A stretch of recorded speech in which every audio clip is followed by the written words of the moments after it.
FreedomWorks has spent close to $700,000 attacking Hatch. Russ Walker is the group's political director. He's been there a long time, and with that length in service comes a lengthy record of expanding the size and scope of government. And it's really for us about his record and nothing more. The attacks leave Hatch defensive and angry. Give me a break. These people are not conservatives, they're not Republicans, they're radical libertarians, and I'm doggone offended by it. I despise these people, and I'm not the type of guy you come in and dump on without getting punched in the mouth. This is a former boxer talking.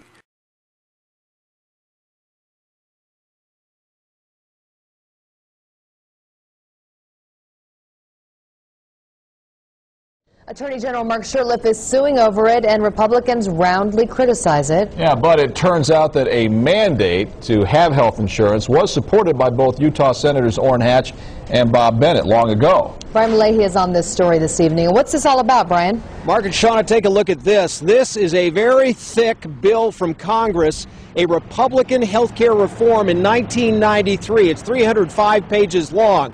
And in it, it calls for everyone to have health insurance except those with a religious objection. Senators Hatch and Bennett were co-sponsors. So, the question, were Utah's two senators for this key reform mandate before they were against it? This is the biggest big government takeover of the healthcare system that you've ever seen. In other words, I call it the Europeanization of America. Senator Hatch speaking to 2 News via satellite from Washington on what's wrong with Obamacare. Hatch says it raises taxes, takes money from Medicare, and socks it to small business. Worst of all, they're going to bureaucratize our whole healthcare system. Anything good in this, Senator Hatch's bill? Well, you know, they have ignored a lot of things that would cut costs. I really can't think of one thing that's really good in this. But Hatch seemed to like this 17 years ago. This 1993 legislation, supported by Senators Hatch and Bennett, said each individual who is a citizen or a lawful permanent resident of the United States shall be covered under a qualified health plan or an equivalent health care program. Asked about it Wednesday, Hatch said in 1993 he and other Republicans were trying to beat back a big health care restructuring known as Hillary Care. Hatch says since '93 he studied constitutional law and changed his mind about mandated health coverage. And I came to the conclusion, my gosh, if they're going to mandate health care that you have to buy, if they mandate that you got to buy insurance, it'll be the first time in this country where the government can tell you what you have to buy. Spoke to a spokesperson for Senator Bob Bennett today who says the senator considers each piece of legislation on its own. He's very interested, she says, in beating back Obamacare, but wouldn't address necessarily the issue of whether he is for or against an individual mandate. Seemed unclear about that, at least to me. Mark, Shauna, back to you. All right, Senator Brian. Orrin Hatch attended a town meeting in Layton tonight. The topic of immigration came up, and while the senator says he's against amnesty for children of illegal immigrants, he does support a bill called the DREAM Act, which stands for Development, Relief, and Education for Alien Minors. With regard to the DREAM Act, a lot of these kids are brought in as infants. They don't even know that they're not citizens until they graduate from high school. And if they've lived good lives and they've done good things, why would we penalize them and not let them at least go to school? The DREAM Act could lead to conditional permanent residency for qualified immigrants.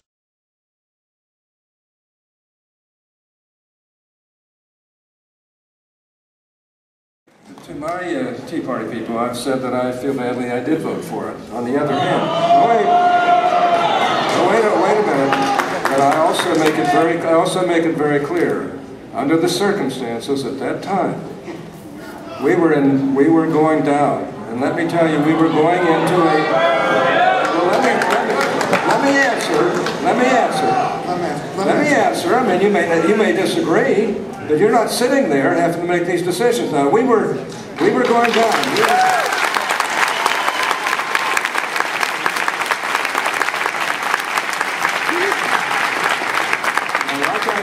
I probably made a mistake voting for it.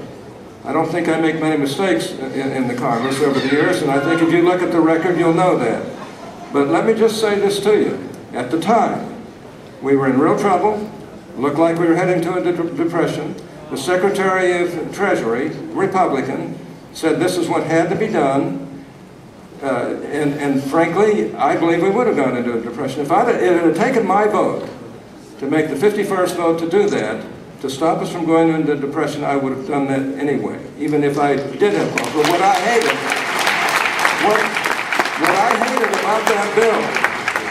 hated about that bill is it didn't turn out to be as the Secretary said it would. They made a lot of different changes in that bill that I totally disagree with, and that's why I say, you know, I'm sorry I voted for it. So all I can say is, aren't many people say they're sorry. I'm one who will.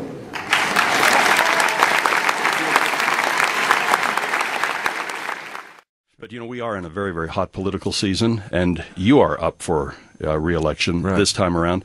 As you look at this election that we're already up to our eyeballs in, but it'll heat up from here, what are you anticipating in your race this year, Senator? Well, we don't want radicals who aren't Republicans, even though they have to register as Republicans to be in our convention.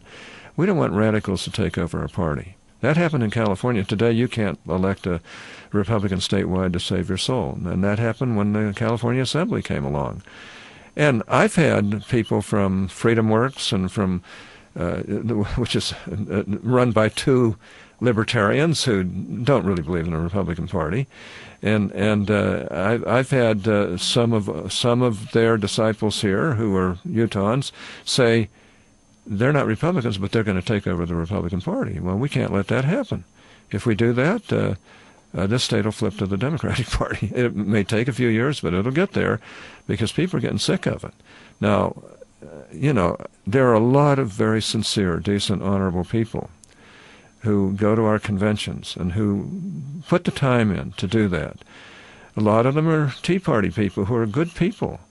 But some of them are, there's a significant percentage of people who just want to take over the party, and not for the good of the party, in my opinion, but for the bad of the party. And if we allow that to happen, and that's what's happening to Mitt Romney throughout this process. Some of these people, you know, are right-wing fringe groups that really don't give a darn about the Republican Party. Some of these people, you know, are right-wing fringe groups that really don't give a darn about the Republican Party.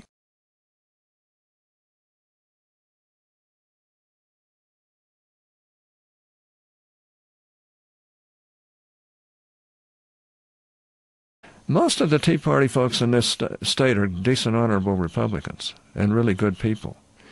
And they're just sick and tired of what's going on back there. And I support them. But it's the ones that really aren't Republicans that bother me, and who really are nasty, and they don't care about the truth, and frankly just want power. And that's you know, that's groups like Freedom Works, who choose high-profile Republicans rather than going after the Democrats that are killing us. Choose high-profile Republicans to attack, like me, like Dick Lugar, and others. And they do that for one reason. They can raise money.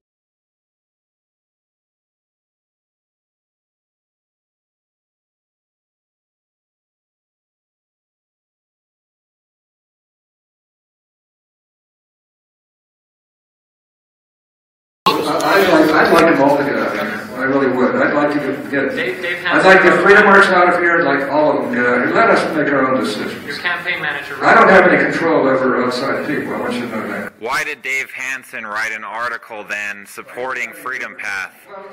Why did Dave Hansen support Freedom Path in a letter to the editor? Well, he thinks that, I don't know, I can't speak for Dave Hansen. Dave's here. Well, he's your campaign manager. I'll talk to him. He's back here. He's right back there. Okay. I don't know why he did, but I'll tell you this. Well, bring him up here. Probably, no, you're not going to correct this one. Hey, look. What the heck are you? You're an individual citizen who has the right to speak, and I'm giving you that right, that freedom. But let's not be obnoxious about it. My gosh, just state your question. I'll be happy to try and answer it for you. If I can, I'll tell you.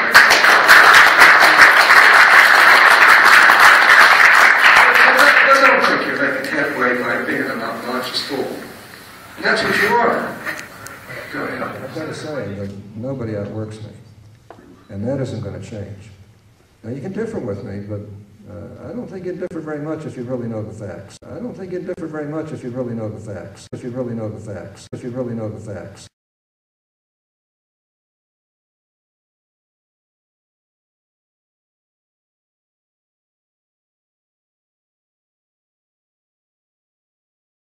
You look at it. You just go down the laundry list of things that he voted for and supported. They're creating the mess that got us in this place. You look at everything from his stance on health care and the individual mandate. You look for the fact that he voted for the first stimulus. You look through the fact that he voted for TARP. You look at the fact that he voted for the prescription drug benefit. You just start going down the list and you say, I'm sorry, sir, this is the mess that we got to clean up. And that's why I'm seriously thinking about running against the guys, because I just disagree with his approach on big government. I think it should be limited, and I think he spent way too much money on entitlement programs and other things that are creating the mess that we're trying to get ourselves out of. So, yes, I am as willing to stand up against my own party and criticize that. Remember, when I ran for Congress, it was Orrin Hatch, Bob Bennett, President Bush, who came out and endorsed for his candidate against me. It's not intended to be a lifetime of service. I'm not the only person that can do this job. Being Senator Hatch is not the only person that can do that job. But at the same time, if you're going to pour all of your time and energy and effort, it is true that a senator has exponentially more ability to put a clog in the wheel and do things and make things happen than a member of the House. They're both critically important. They're critically important, but there are a lot of good people who can and will serve. I'm not afraid of having some degree of turnover there. And so that's one of the considerations as people move forward. You know, in all fairness, Senator Hatch has done some good things. But there are a lot of things that I really do believe are problematic. I really do believe, and just it's my own personal vantage point. I think he's part of the problem. I don't think he's part of the solution. That's what I believe. But if he does change. I don't think he's going to change. After 36 years, no.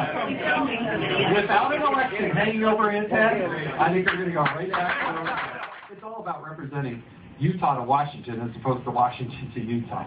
And I think we need to have that discussion, and I think the country is better off by having freshness. I don't think 42 years living in the bubble is healthy for anyone. And I'll leave you with this. Remember what Senator Hatch said when he was candidate Hatch, right? What do you call a senator who's been in office for 18 years? You call him home. You call him home.